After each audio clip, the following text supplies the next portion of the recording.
12h48, merci d'être avec nous pour LCI Midi. Ça se poursuit avec Marianne Babiche, avec Aline Lebaille-Kremer, avec Gilles Mihaili et avec le général Dominique Delors qui est aussi avec nous. L'actualité de ce jeudi, évidemment, c'est cette nouvelle carte postale nucléaire envoyée par les Russes. L'Oreshnik, nouveau, est arrivé. Moscou et Minsk dévoileront lors des Zapad 2025 une nouvelle version du missile, mais cette fois à capacité nucléaire. Alors, les Zapad, ce sont ces exercices militaires conjoints entre la Russie et la Biélorussie. Ils ont lieu tous les 4 ans, je crois, généralement, et ceux de 2025 sont prévus entre le 11, 12 et 16 septembre. Côté ukrainien, on y est particulièrement attentif. Voici pourquoi. Regardez la Biélorussie. Cet été, la Russie prépare quelque chose là-bas sous couvert d'exercices militaires. C'est généralement ainsi que ces nouvelles attaques commencent. Mais où ira-t-il? Je ne sais pas. L'Ukraine, la Lituanie, la Pologne. Que Dieu vous bénisse. Mais nous devons tous être prêts.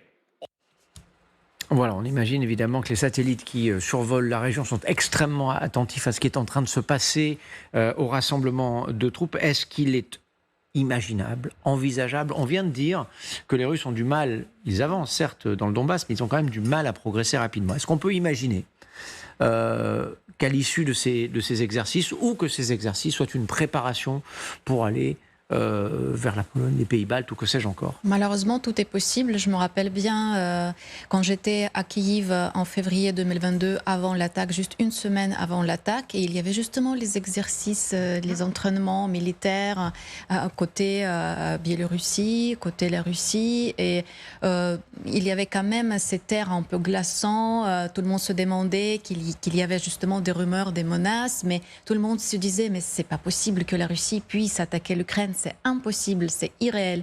Et au final, qu'est-ce qu'on voit? Ça fait déjà 3 ans et demi de guerre à pleine échelle. Donc malheureusement, les menaces sont là.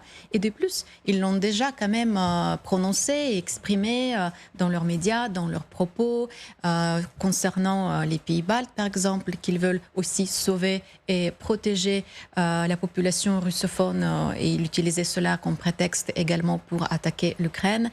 Et la Pologne également, c'est peut-être pour cela aussi. La Pologne hésite concernant les garanties de sécurité et concernant la présence, les discussions sur la présence des troupes de réassurance sur le sol ukrainien, pas sur le front, mais quand même, ils se disent qu'ils sont quand même entourés par leurs frontières également avec l'ennemi. Donc, ils commencent à s'inquiéter. C'est quand même un signe aussi assez fort. Donc, les risques sont là. Et on voit bien que la Russie ne va pas justement vers la paix. Ils vont juste pour la continuation de la paix. On rappelle que l'Allemagne a envoyé quelques avions en Pologne, des avions de surveillance. Oui, pardon. Et les Néerlandais aussi. Allez-y, pardon. Oui, je pense que le point polonais est très important. Les Polonais disaient hier qu'ils ne pensent pas pouvoir envoyer de troupes en Ukraine. Et ces exercices en Biélorussie expliquent pourquoi.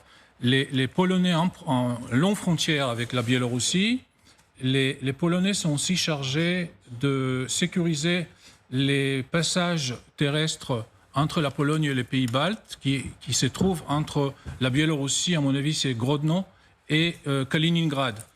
Donc, le fait que les Russes, entre autres, par cet exercice, envoient le message aux Polonais, il vaut mieux que vous regardez chez vous, vers le nord, vers le nord-est, qu'aller chercher les Ukrainiens, déjà, ils sont en train d'affaiblir le dispositif de garantie de sécurité. Donc il y a un côté stratégique. Évidemment, c'est pas la seule chose, mais ça rappelle pourquoi les Polonais sont très réticents.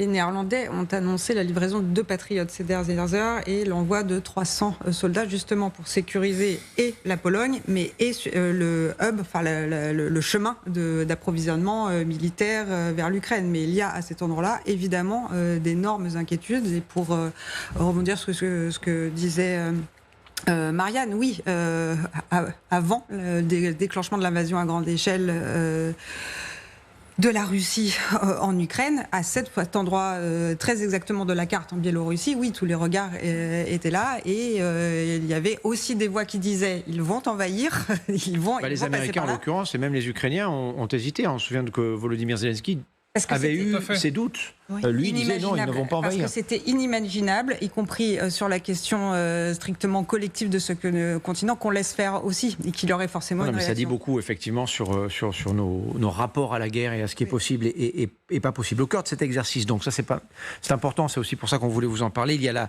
la version nucléarisée, si l'on peut dire ça comme ça, de l'Orechnik. Vous savez, le fameux noisetier. Les Russes adorent donner des noms de plantes ou d'arbres à leurs missiles. Poutine avait déjà évoqué tout cela. Écoutez. Ça arrive. Nous avons fabriqué le premier lot de systèmes de missiles Orechnik entrant en production de masse. Il a été livré à l'armée. C'est une chose. Une autre chose est que nos experts militaires russes et biélorusses ont choisi l'emplacement et les travaux de préparation sont en cours. Nous aurons probablement terminé cette tâche d'ici la fin de l'année. Voilà, donc a priori un peu d'avance sur le calendrier. Général Dominique Delors, merci d'être avec nous. Ce missile, il dit quoi? Des volontés et des capacités russes en matière nucléaire? Bon, écoutez, en 2022, les Russes étaient très certains de leur supériorité militaire, que ce soit classique ou même presque nucléaire. En 2025, la situation a complètement changé. Et ils voient que leurs forces classiques sont légèrement dominantes, mais pas beaucoup, par rapport à une armée ukrainienne soutenue par les Occidentaux. Alors reste le problème nucléaire. Le problème nucléaire... la situation a un peu changé depuis le retrait des Américains du traité de limitation des armes à portée intermédiaire, il y a du temps du premier mandat Trump. Et donc, du coup, ils se sont engagés dans la production de ce missile intermédiaire qu'ils développent, dont on ne connaît pas encore grand-chose, et pour lequel ils ont fait quelques essais. Ils vont donc continuer à faire des essais. Alors, ce que l'on peut dire également sur ce point, c'est qu'on peut s'attendre également à un essai nucléaire, mais dans ce cas-là, il serait déclaré comme ça. Il en a l'obligation. Bonjour, monsieur.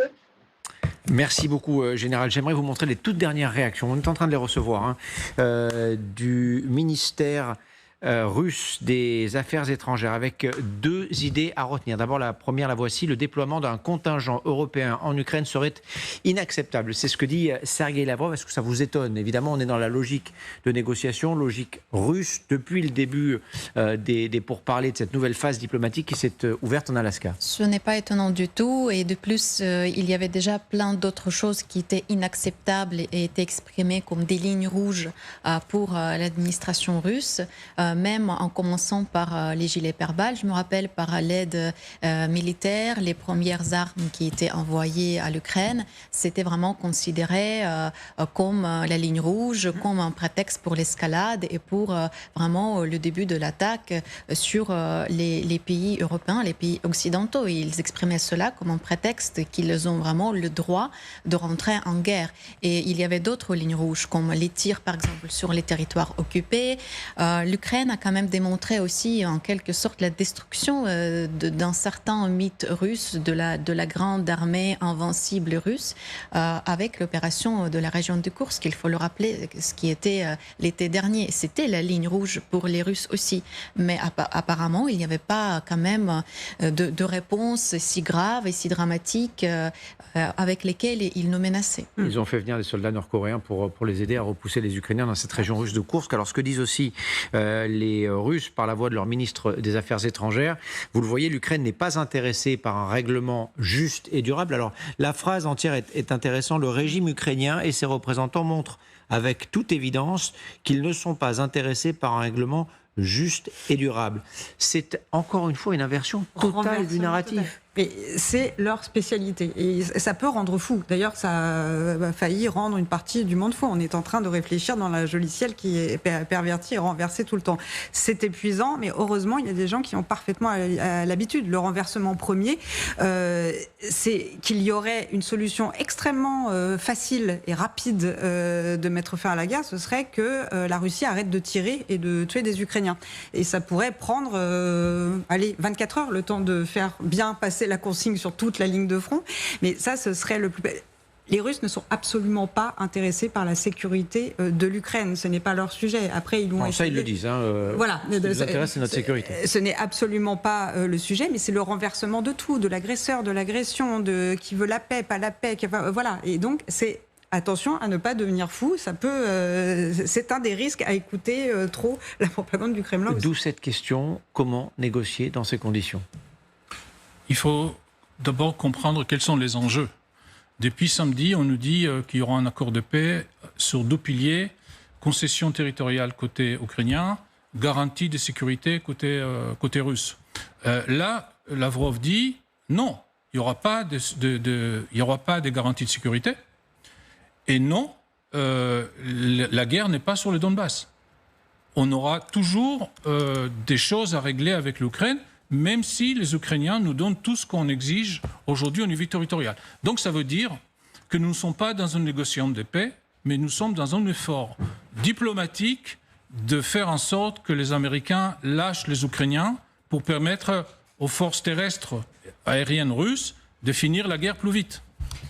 Je voulais juste ajouter, c'est leur marronnier aussi, à défaut de Noisetier, Oreshnik, ou la menace nucléaire. Ils en usent tout le temps, à chaque fois qu'il y a quelque chose de critique au niveau diplomatique ou d'accélération de l'aide et de l'unité autour de l'Ukraine, parce qu'ils savent que ça fait peur, et depuis le début, ne serait-ce que depuis 2014, ils savent que ça ralentit l'aide à l'Ukraine d'un point de vue militaire et d'un point de vue politique, et ils en usent, et ils en useront toujours de façon cyclique, sans que rien ne soit prouvé par ailleurs sur la technicité et les capacités réelles de ce alors, il a été strictement nucléaire de ce fois, alors sans ogive nucléaire, Dieu merci, mais sur la ville de Dnipro. Ce qu'on sait aussi, c'était un missile moyenne portée, donc c'est peut-être aussi un message qui est adressé non pas aux Américains, encore une fois, mais aux Européens, parce que toute l'Europe serait ou pourrait être touchée par un missile de ce type. Voilà pour l'essentiel.